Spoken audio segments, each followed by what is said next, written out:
Hello students, welcome to Fazal tutorials. आज मैं start करने जा रहा हूँ बाइनोमियल थ्योरम पे कुछ क्वेश्चंस, जिसको हम देखेंगे यहाँ पे कि कैसे सॉल्व करते हैं। इससे पहले हमने बाइनोमियल थ्योरम पे 2 लेक्चर दिया था, तो कुछ कॉन्सेप्ट बताया था।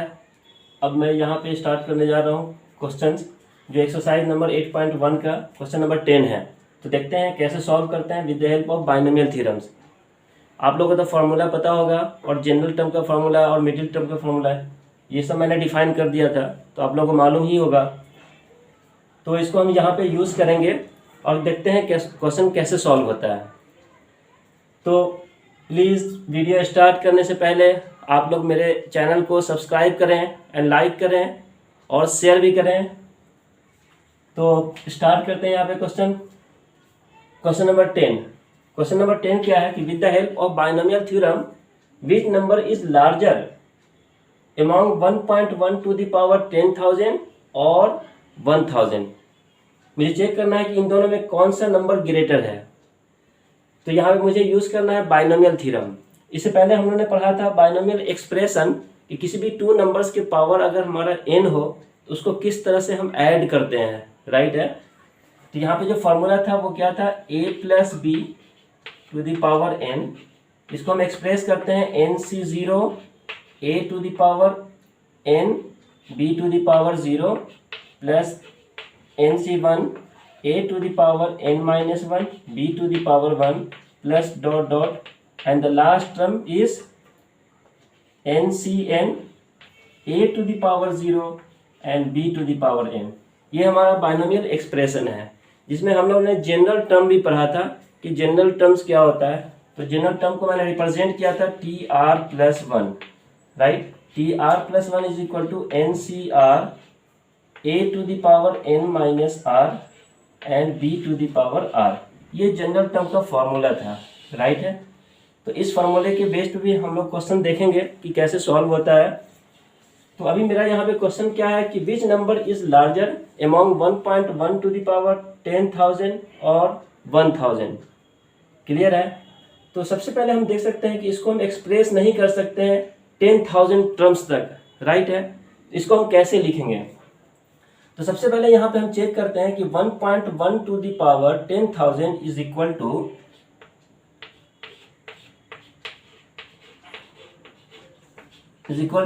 इसको ब्रेक करते हैं 2 पार्ट्स में, राइट। इसे हम ब्रेक करते हैं 1 प्लस 0.1, राइट है। अगर ये 1.1 को हम ब्रेक करें 2 पार्ट्स में तो इसको हम लिख सकते हैं 1 plus 0.1 to the power 10,000, right है। अब यहाँ पे हम देख सकते हैं कि a की जो वैल्यूज है वो क्या है। अगर इसको कंपेयर करें हम इस एक्सप्रेशन से तो a की वैल्यूज यहाँ पे क्या हो सकता है 1 and b is equal to 0.1, और नंबर ऑफ टर्म्स क्या हो रहा है यहाँ पे 10,000। तो n की वैल्यू 10,000 है, a इज इक्वल टू 1 है और b इक्वल टू 0.1 है।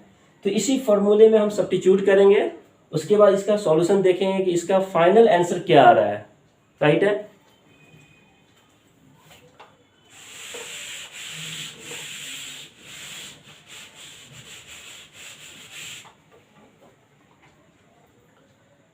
Then 1 plus 0.1 to the power 10,000 is equal to, इस केस में जो फर्स्ट टर्म आएगा वो nc0, n इज 10,000, तो इसको हम लिख सकते हैं 10,000 c0 a to the power 10,000, तो a is 1 to the power 10,000 into b to the power 0, तो b is 0.1 to the power 0, right. ये हमारा फर्स्ट टर्म है। सिमिलरली सेकेंड टर्म्स क्या आ सकता है, तो सेकेंड टर्म क्या होगा 10,000 c1 a to the power a is 1, 10,000 minus 1, right. ये क्या हो जाएगा हमारा 9,999 into 0.1 to the power 1, plus हम यहाँ पे 2 ही स्टेप्स लिखते हैं, और थर्ड स्टेप्स के लिए मैं यहाँ पे ले लेता हूँ क्या, अदर टर्म्स, राइट है।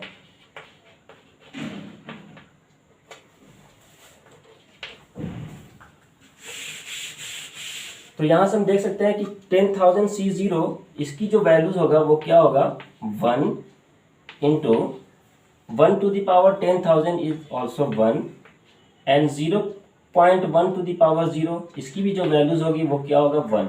क्लियर है। एंड सेकेंड स्टेप क्या हो जाएगा 10,000 C1 इज 10,000। अगर इसको फॉर्मूला में हम सब्स्टिट्यूट करें कि NCR की जो वैल्यूज होती है वो क्या होता है factorial n upon factorial r into n minus r। Clear है। तो यहाँ पे जो r की जो वैल्यूज है इस केस में वो क्या है 1 है और n की वैल्यूज क्या है 10,000। तो यहाँ पे हम सब्स्टिट्यूट करेंगे और सॉल्व करेंगे तो इसकी वैल्यूज क्या आ जाएगा 10,000। क्लियर है। इंटू 1 टू द पावर 9,999 इसकी भी जो वैल्यूज होगी वो क्या होगा 1 and 0.1 to the power 1 is what, तो 1/10 मीन्स 0.1 ही आएगा यहाँ पे एंड प्लस अदर टर्म।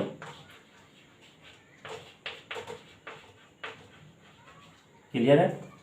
अब यहाँ से इसे सॉल्व करते हैं तो 1 into 1 into 1 is 1 plus 10,000 into 1 into 0.1 is 1,000 right plus other term.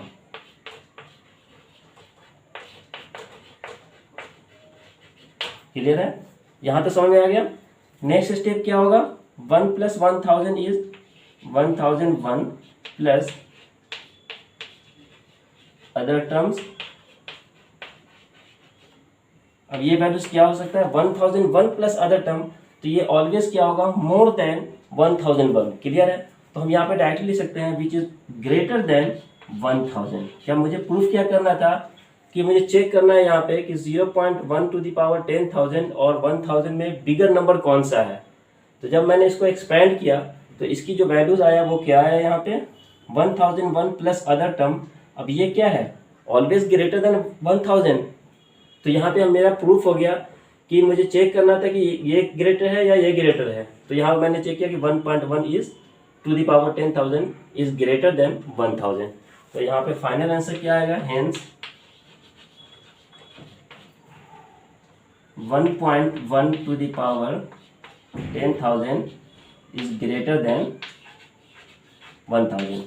बहुत ही इजी क्वेश्चन था यहाँ पे। तो यहाँ पे मैंने यूज क्या किया बाइनोमियल एक्सप्रेशन राइट है जो बहुत इजी फॉर्मूला है।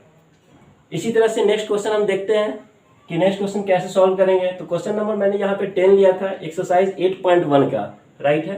अब नेक्स्ट क्वेश्चन हम यहाँ पे सॉल्व करने जा रहे हैं क्वेश्चन नंबर 13 राइट। तो क्वेश्चन नंबर 13 क्या है आप लोग भी बुक में देख सकते हैं एनसीईआरटी बुक का है ये class 11 chapter number 8 right.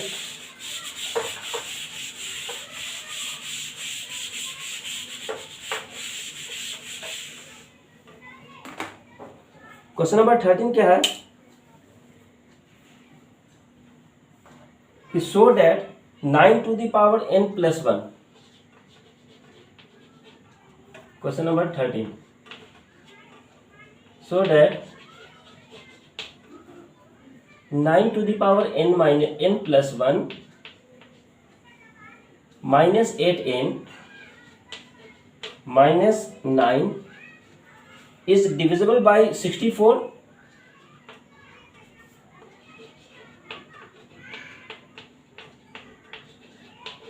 divisible by 64 where n is a n positive integers। जिसमें n क्या है positive integers, n belongs to positive integer right. तो यहाँ पे क्वेश्चन क्या है कि show that 9 to the power n plus 1 minus 8n minus 9 is divisible by 64। It mean अगर इसको 64 से डिवाइड करें हम तो इस केस में रिमाइंडर की जो वैल्यूज होगा अगर ये डिविजिबल बाई 64 है तो इस केस में रिमाइंडर क्या होना चाहिए 0। तो यहाँ पे हम अप्लाई करेंगे एक थ्योरम्स है जिसे कहते हैं यूक्लिड डिवीजन लेमा राइट। उसके अकॉर्डिंग जो फॉर्मूला था यहाँ पे उसकी जो एल्गोरिथम है वो क्या है a is equal to b q plus r right है। ये सब हम लोग पढ़ चुके हैं क्लास 9th में राइट। तो यहाँ पे फॉर्मूला क्या है, a is equal to b q plus r. अब इस केस में क्वेश्चन क्या है कि so that 9 to the power n plus 1 minus 8n minus 9 is divisible by 64। अगर ये 64 से डिवाइड हो रहा है, इस केस में रिमाइंडर क्या होना चाहिए, 0। तो हम डायरेक्टली 0 सब्स्टिट्यूट कर सकते हैं यहाँ पे। तो a is equal to b q plus 0, right. अब यहाँ पे q क्या है, कोसेंट। तो कोसेंट कुछ भी हो सकता है, अगर 64 से हम डिवाइड करेंगे तो कुछ भी वैल्यू आ सकता है कोसेंट। तो इसको हम कंसीडर कर सकते हैं k। क्लियर है। तो इसको हम लिख सकते हैं बी के इज इक्वल टू ए। और a क्या है, यहाँ पे डिवाइडेंड है, जो क्या है 9 to the power n plus 1। तो यहाँ पे लिख सकते हैं 9 to the power n plus 1 minus 8n minus 9 is equal to b। अब यहाँ पे डिविजल बाई 64 है, तो डिवाइजर यहाँ पे क्या हो सकता है, 64। तो b की वैल्यू 64, तो 64k एंड प्लस रिमाइंडर क्या है, यहाँ पे 0 तो ऑलरेडी है ही है। तो मुझे इस फॉर्म में ब्रेक करना है। क्लियर है। तो इसे मुझे यहाँ पे किसका यूज करना है, बाइनोमियल एक्सप्रेशन का। तो बाइनोमियल एक्सप्रेशन कैसे हम यूज करेंगे, तो मैंने लास्ट लेक्चर लिया था कि कुछ स्पेशल केस मैंने बताया था बाइनोमियल एक्सप्रेशन में कि 1 plus x to the power n क्या होता है और 1 माइनस एक्स का फॉर्मूला क्या होता है, टू द पावर n का क्या फॉर्मूला होता है, राइट। तो ये जनरल फॉर्म से ही फाइंड होता है। ये भी जो मैंने लास्ट लेक्चर में ये टर्म्स मैंने बताया था कि special cases of binomial theorems. Clear है। तो ये आप लोग भी जानते होंगे ये क्या फॉर्मूला होता है, 1 plus x to the power n is nc0। मैं यहाँ पे लिख देता हूँ,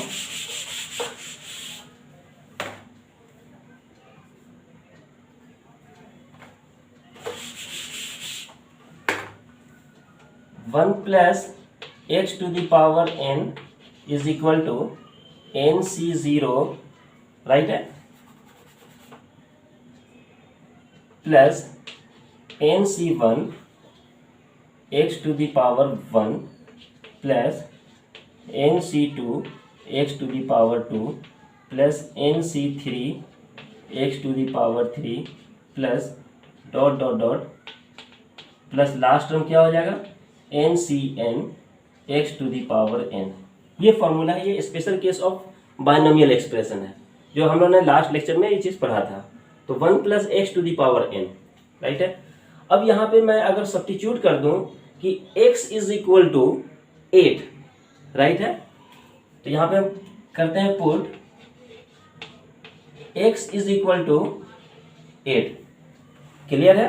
तो यहाँ पे क्या हो जाएगा, ये 1 plus 8 to the power n, तो 1 plus 8 to the power n is equal to nc0 is 1 plus nc1 x is what, 8 to the power 1 is 8 plus nc2 x is what, 8, तो 8 square is 64, right है, and plus nc3 x3 x is 8, तो यहाँ पे हम क्या substitute कर सकते हैं, x is equal to 8, तो 8 to the power 3 and plus dot dot dot, right है। तो 1 प्लस 8 की जो वैल्यूज होगा वो क्या होगा, 9, तो 9 to the power n is equal to 1 plus nc1 into 8, right है, प्लस nc2 इंटू 64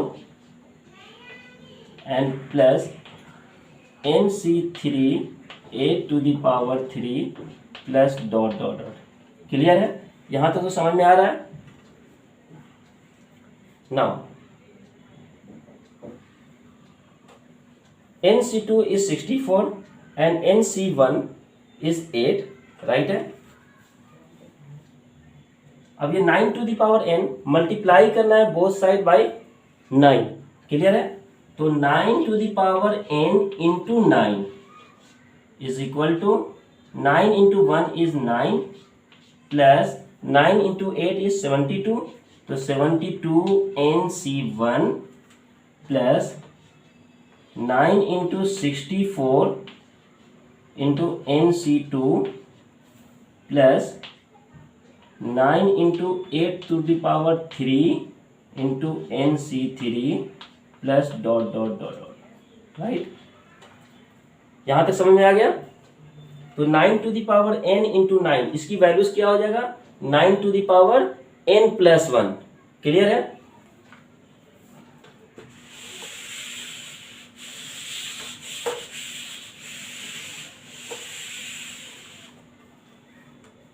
तो हम इसको लिख सकते हैं 9 to the power n plus 1।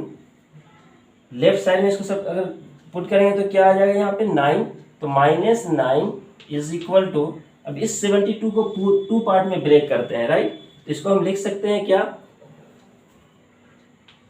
8n plus 64n, right है। तो 8n प्लस 64 क्या हो जाएगा, 72। क्लियर है। यहाँ पे NCn की जो वैल्यूज होती है वो क्या होता है, n। तो यहाँ पे हम ब्रेक कर सकते हैं इसको, 9 is equal to 8n plus 64n, clear, plus 9 into 64 NC2 plus 9 into 8⁻³ NC3 plus dot dot dot dot, because NC1 की जो वैल्यूज होती है वो क्या होता है, n। क्लियर है। अब यहाँ से 64 8n है, तो 8n को लेफ्ट साइड शिफ्ट करते हैं, तो ये क्या आ जाएगा यहाँ पे 9 to the power n plus 1 minus 8n minus 9 is equal to 64n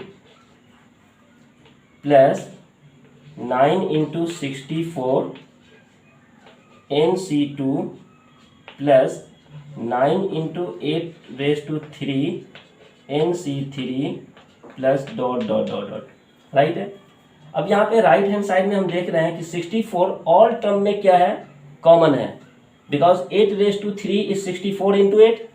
तो एवरी टर्म्स में 64 क्या है हमारा, कॉमन नंबर्स है। तो 64 हम यहाँ से कॉमन ले सकते हैं। तो फर्स्ट टर्म में क्या आ जाएगा n, सेकेंड टर्म में क्या आएगा 9 into NC2, third term 9 into 8 into NC3 and plus dot dot dot dot. Clear. तो ये जो टर्म्स आएगा यहाँ पे, इसको हम लिख सकते हैं 64 इंटू k, राइट। बिकॉज जो मैंने एल्गोरिथम बताया था a is equal to b q plus r, और r इज इक्वल टू क्या था 0, और b की वैल्यू मैंने क्या कंसीडर किया था, b की वैल्यू 64, राइट है। बिकॉज डिवाइजर यहाँ पे क्या है 64, k की वैल्यू कोसेंट है, तो कोसेंट कुछ भी टर्म्स आ सकता है, इसको मैंने कंसीडर किया दिस टर्म को k, तो 64 इंटू k, तो 9 to the power n plus 1 minus 8n minus 9 is equal to 64k। तो फैक्टर ऑफ 64 है, और hence 9 to the power n plus 1 minus 8n minus 9 is divisible by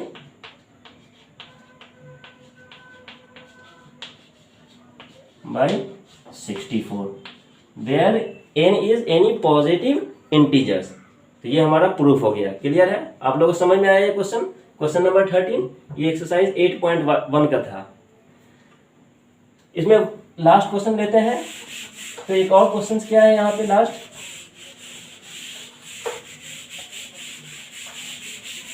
eight point 1 ही का है। मैंने यहाँ पे क्वेश्चन लिया है, क्वेश्चन नंबर 14, क्वेश्चन नंबर 14। ये क्वेश्चन क्या है कि प्रूफ दैट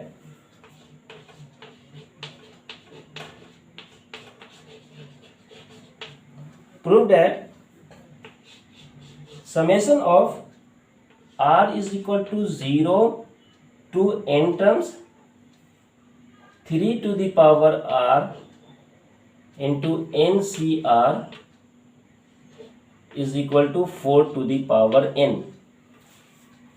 ये मुझे शो करना है कि summation of r is equal to 0 to n 3 to the power r into NCR is equal to 4 to the power n।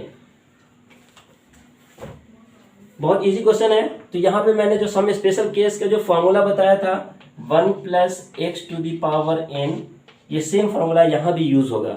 Clear है? तो 1 + x⁴n is equal to nc0 + nc1 into x plus nc2 into x² plus nc3 x³ plus dot dot dot. Right है? तो यहाँ पे हम x की value अगर 3 substitute करते हैं, राइट, x की वैल्यू 3 सब्स्टिट्यूट करते हैं तो इस केस में क्या हो जाएगा 1 + 3n is equal to nc0 + 3 into nc1 because x is, मैंने यहाँ पे क्या कंसिडर किया है 3। Similarly 3⁴ into nc2 plus 3⁴ nc3 plus dot dot dot dot. Right है? अब इस ये क्या टर्म्स आएगा 1 + 3 इज 4, तो 4⁴n इज इक्वल टू, यहाँ पे हम क्या ले सकते हैं 3⁴0 nc0 बिकॉज n⁴0 इसकी वैल्यूज क्या होता है 1, तो 3⁴0 इज 1। तो यहाँ पे फैक्टर क्या था 1 था, तो मैंने 3⁴0 सब्स्टिट्यूट कर दिया। Clear? nc0 plus 3⁴1 nc1 plus 3⁴2 nc2 plus dot dot dot dot. Clear? अब इस केस में अगर इसको जनरल फॉर्म में अगर लिखो यहाँ पे तो ये क्या आएगा, तो यहाँ पे हम लिख सकते हैं 3⁴r, clear, summation of r is equal to 0 to n term because total number of terms कितने हैं यहाँ पे n टर्म्स है, n + 1 टर्म्स है। तो मैंने यहाँ पे स्टार्ट किया है r इज इक्वल टू 0, तो 0 पे भी क्या है फर्स्ट टर्म्स है एंड टोटल लास्ट कहाँ जा रहा है n टर्म्स। तो अगर हम नंबर ऑफ टर्म्स काउंट करेंगे तो यहाँ पे क्या आ जाएगा n + 1 टर्म्स। क्लियर है? तो r is equal to 0 to n 3⁴r ncr। Clear है? अगर हम r की वैल्यू 0 सब्स्टिट्यूट कर दें यहाँ पे तो 3⁴0 इंटू nc0। सेकेंड स्टेप में क्या, if r is equal to 1 because मैं r की जो वैल्यू मैक्सिमम वैल्यूज क्या है n है, तो r इज इक्वल टू 1 क्या टर्म्स आएगा 3⁴1 nc1। राइट है? सेकेंड टर्म को डिफाइन कर दिया यहाँ पे। इसी तरह से r इज इक्वल टू 2 अगर पुट करते हैं तो थर्ड टर्म को यहाँ पे डिफाइन कर रहा है। तो इस जो एक्सप्रेशन को हम जनरल फॉर्म में क्या ले सकते हैं n summation of r equal to 0 to n terms 3⁴r ncr। अब ये की इसकी वैल्यूज क्या है 4⁴n, हेंस प्रूफ। तो मुझे क्वेश्चन क्या था यहाँ पे कि prove that summation of r equal to 0 to n 3⁴r ncr is equal to 4⁴n। ये बहुत ही इजी था ये क्वेश्चन। तो प्लीज आप लोगों को समझ में आया ये क्वेश्चन। अब मेरा नेक्स्ट जो वीडियो लेक्चर होगा वो एक्सरसाइज 8.2 एंड एक्सरसाइज 8.3 से होगा। ये क्लास 11th का ही है, चैप्टर नंबर 8 एनसीईआरटी बुक का है। तो प्लीज़ आप लोग भी ट्राई करें सॉल्व करने का, बहुत ही ईजी है। मैंने इसका थ्योरी बता दिया है, कुछ फार्मूले वगैरह जो इंपॉर्टेंट थे वो सब फार्मूला मैंने बता दिया है, तो आप लोग भी ट्राई करें। तो स्टूडेंट आप लोग को समझ में आए ये क्वेश्चंस, तो प्लीज़ मेरे चैनल को आप लोग सब्सक्राइब करें, लाइक करें और ज़्यादा से ज़्यादा शेयर करें। Okay, thank you.